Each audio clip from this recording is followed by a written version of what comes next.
afternoon. Let's start off by reading the preamble to our dear Constitution.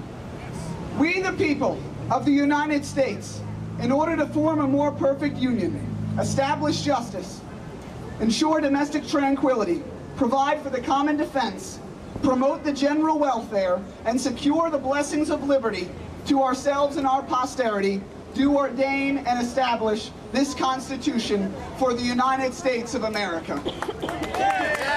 Our fathers were banded together to create a unified republic, a proud place of liberty and democracy, and today our country's policy stands at odds with this very same creation. We have amassed over $12 trillion in debt, which equates to about $116,000 per taxpayer, and called it recovery. We have mass socialism and unconstitutionality and called it healthcare reform. These are the burdens of liberty, and it is our obligation to reverse this dangerous trend. Yeah!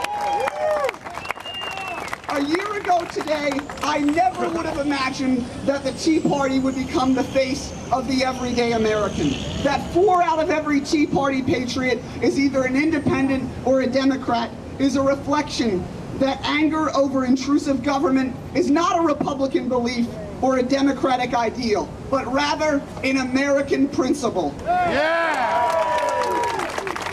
As Americans, we must continue to pursue responsible, limited government, and this is the charge that the people of my generation and the generations to come leave you with.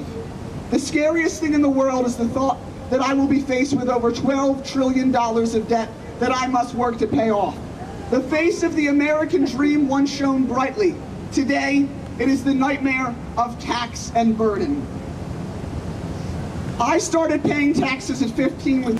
I use the words fortunate enough to be able to pay taxes with reverence, because I understand that with 9.7% of the American people being unemployed, I was indeed fortunate to have been employed and working. Today, the American people are struggling, and on April 15th, their debt to their government must be paid and approved. However, it is the debt to the American people that remains unaccountable. Why does Washington believe that spending beyond their means is approved by the American people? I believe it's time for all Americans. There's no article or section that could cover that. No preamble or amendment, simply big government. The reality of the situation is that the healthcare takeover is unconstitutional.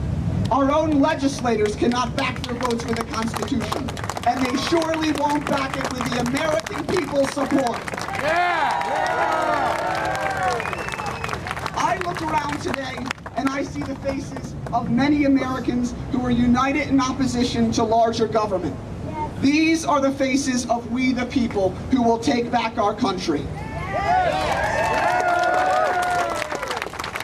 The elections of November are fast approaching.